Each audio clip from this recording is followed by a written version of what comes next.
हर हर महादेव दोस्तों, स्वागत है आपका अपने चैनल फैक्ट्स विद वीएसपी पर। महर्षि वाल्मीकि ने युगों पहले मूल रामायण की रचना की थी, जिसमें भगवान विष्णु के 7वें अवतार श्री राम की लीलाओं का वर्णन है।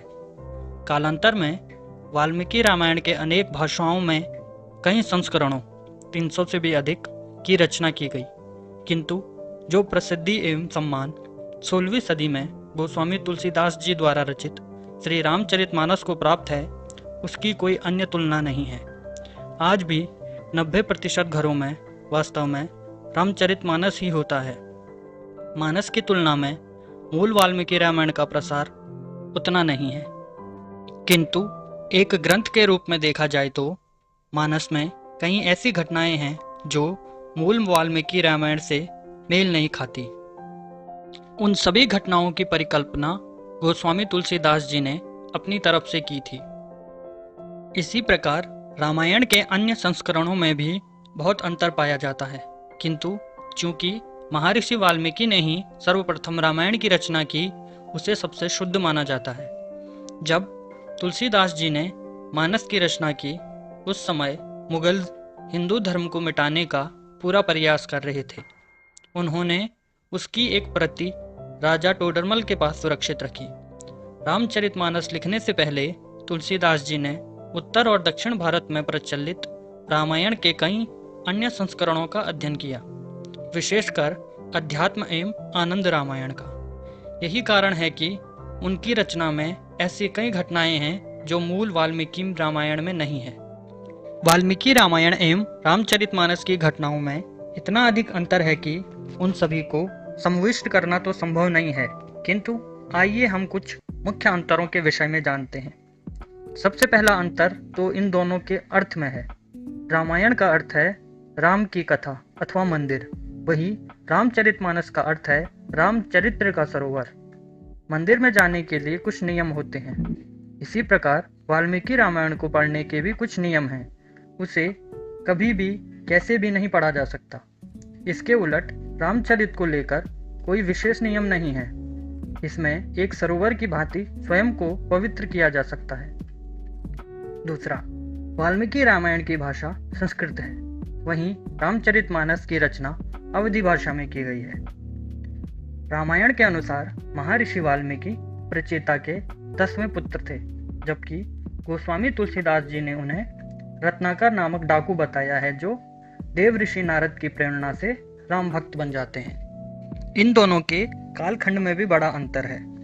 आधुनिक गणना के अनुसार वाल्मीकि रामायण का कालखंड लगभग 14,000 वर्ष पूर्व का बताया जाता है। कुछ लोग इसे 10 से 11,000 वर्ष पूर्व की रचना मानते हैं। हालांकि यदि पौराणिक गणना की बात की जाए तो द्वापर युग के 8,64,000 वर्ष एवं वर्तमान कलयुग के लगभग 5,000 वर्ष जोड़ने पर इसका कालखंड करीब 8,90,000 वर्षों के आसपास का बनता है। यदि आपको पौराणिक काल गणना के विषय में अधिक जानना है तो हमने इसके ऊपर वीडियो बना रखी है।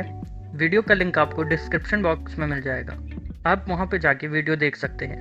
दूसरी ओर गोस्वामी तुलसीदास जी ने रामचरित की रचना सन 1574 में रामनवमी के दिन आरंभ की थी और 2 वर्ष 7 मास एवं 26 दिनों के पश्चात सन 1576 ईस्वी में इसे पूरा किया।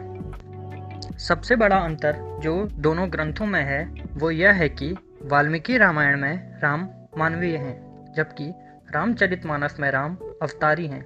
चूंकि वाल्मीकि श्री राम जी के समकालीन थे, उन्होंने श्री राम का चरित्र सहज ही रखा है। वाल्मीकि के लिए राम मर्यादा पुरुषोत्तम है, अर्थात पुरुषों में श्रेष्ठ।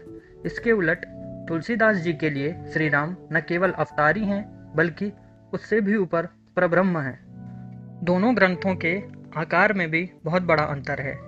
जहाँ वाल्मीकि रामायण में 6 कांड, 500 सर्ग एवं 24,000 श्लोक हैं, वहीं रामचरितमानस श्लोकों, चौपाइयों, दोहों, सोरठों एवं छंदों में बटा है। कई लोग उत्तरकांड को वाल्मीकि रामायण का भाग मानते हैं, किंतु ये सत्य नहीं है। वास्तव में रामायण का उपसंहार है, जो काकभुशुंडी एवं गरुड़ के बीच का संवाद के रूप में है। इसे उत्तर रामायण कहा गया है, उत्तरकांड नहीं। निकट अतीत में श्री राम के चरित्र को कलंकित करने हेतु इसमें भारी मात्रा में मिलावट की गई और कई भ्रामक जानकारियों से जोड़ा गया है। इसका पता आपको इसे पढ़कर चल जाएगा, क्योंकि महर्षि वाल्मीकि द्वारा रचे गए पहले 6 कांड एवं आज के उत्तरकांड की भाषा में जमीन आसमान का अंतर है। इसके विषय में हमने पहले ही वीडियो बना रखी है। अगर आपको वह वीडियो देखनी है तो डिस्क्रिप्शन बॉक्स में हमने लिंक दे रखा है। वहीं रामचरितमानस के उत्तरकांड में भी एक बड़ा भाग काकभूषुंडी एवं गरुड़ के संवाद के रूप में ही लिखा गया है। वाल्मीकि रामायण एवं मानस दोनों में पहले 5 कांडों का नाम समान है: बालकांड, अयोध्या कांड, अरण्य कांड, किष्किंधा कांड एवं सुंदरकांड। पर 6ठे कांड को महर्षि वाल्मीकि ने युद्ध कांड कहा है, जबकि तुलसीदास जी ने लंका कांड। वाल्मीकि रामायण में पुत्रों की प्राप्ति के लिए राजा दशरथ द्वारा पुत्रेष्ठी यज्ञ करवाने का वर्णन है, लेकिन रामचरितमानस में यह वर्णन नहीं है।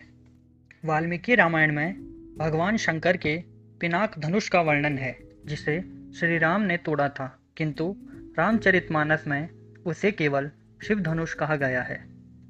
वाल्मीकि रामायण के अनुसार श्री राम जब रामेश्वरम ज्योतिर्लिंग की स्थापना करते हैं तो हनुमान उनसे रामेश्वरम की व्याख्या करने को कहते हैं।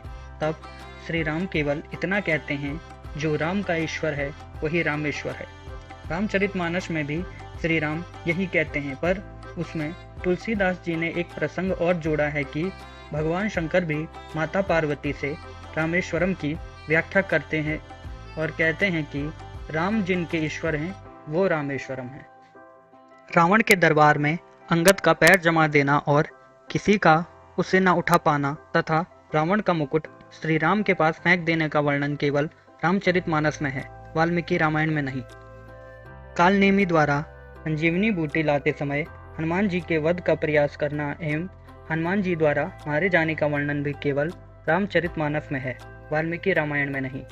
फिर भी गोस्वामी तुलसीदास एवं रामचरित का स्थान अद्वितीय है, किंतु वाल्मीकि रामायण तो फिर भी रामायण ही है, क्योंकि ये मूल ग्रंथ है, इसी कारण सबसे अधिक प्रमाणिक है।